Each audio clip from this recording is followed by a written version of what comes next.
Unang aktin ke sarkar MDA bat menteri sarkar bak Paul Lingdo hakas nginengkong ulaong bajaka ke dan belai ki MLA ke liang persyak bankan ki isu jangki hapo kisau kenro jangki yeng thor bar thau ain ke jela hak jaka banyalam ki nong tep wot chasurok malak kepor.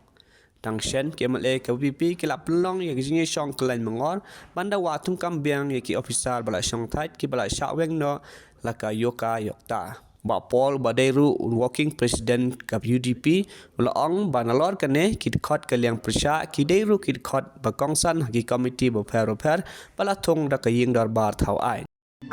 Crystal clear bakat kum ka act ngimla ban engage ya ka service jongki priyo ki bala syongkai. Di kata kalau fundamental ya ka jingdan jong ka lukayta namar ka bor ka influence jong ki priyo ki balet retire kala duna shibun banyak ki priyo ki ba ki officers ki barang ban ka service. Di kadai baik tang kalau jom kita kenal orang ni, pat ba nginum lak bandiwit, naga ad, hamtam kini mereka, ad kebalawan hadirin shibun kejengki, keleng juga ri. Di ban penlong kamp politik ya kini, dah keba ya lambak laya ke public opinion kalau ke AA keba nasrohi kamlong ethical. Kamlong kepada burom, pat kalong ru kajing bersang pan deflect ya ke public attention lagi issues kita dan kam sisa. Di menteri kong ampari lingdo ada banyak kedua ya ke VPP,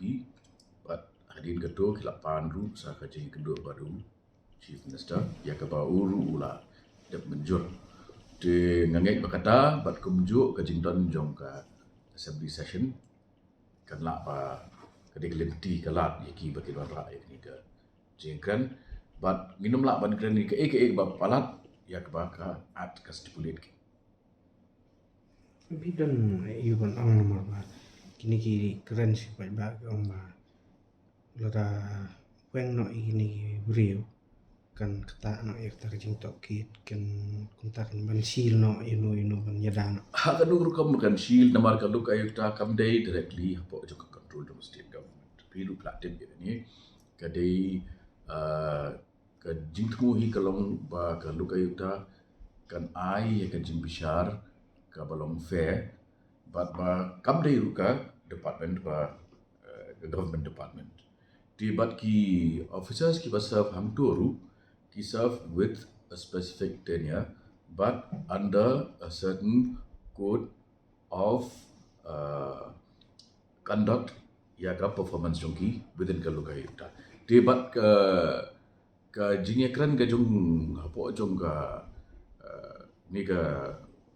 commission ru kalau open to public scrutiny. Dia nak kata-kata kenum dan ke ru. But ki minutes jong ki jengkan ki jong ki ha ki meeting ru ki long open to public scrutiny. Di kadu ka kam ke balaban lihat dak ba buri la dak ba influence ya ka sarkar. yang ka jimut sungai wa perlong ba satu kata ka jingban gini ki officer masuk ta kan kata ya kata ka jing tokit Ha kadu kerkop kan kita ngarung anum sotu namar ha ka jing sisa ka point ri kalong ba ya ki brio ki ba umdei bantung kiba kim qualify ban shat hung apa commission ka at kalong shai de ba gide bende ki serving officers di lada yi ya tingka bat kata lada ya musla bat kata ka ka at kala bu ni hi ke sarkar ngin cak kena bagi violate mangi di haju ko puat pi ong ba pi kwa ya ka transparency ya sencar kadar haju ko puat pi kwa bang sarkar kan pen kain bede ka at te kumnong ini la ban le kita baru arti haju ko puat